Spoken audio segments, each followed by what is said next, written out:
আল্লাহ দিয়েছে নবীকে সম্মান, তোমার হিংসায় হবে কি? নবীর শোনে বেয়াদবি করলে আমল করে হবে কি? কোরআন হাদিস খুলে দেখো, নবীর উপরে কেহ নাই, নবীর কণ্ঠের চেয়ে কণ্ঠ।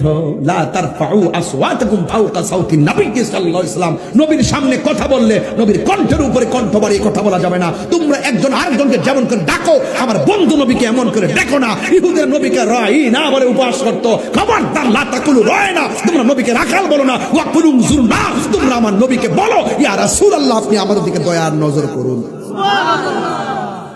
আমরা গবেষণা, নবীকে নিয়ে এত গবেষণা করছি, চুল পরিমাণে বেয়াদবি আমরা করি।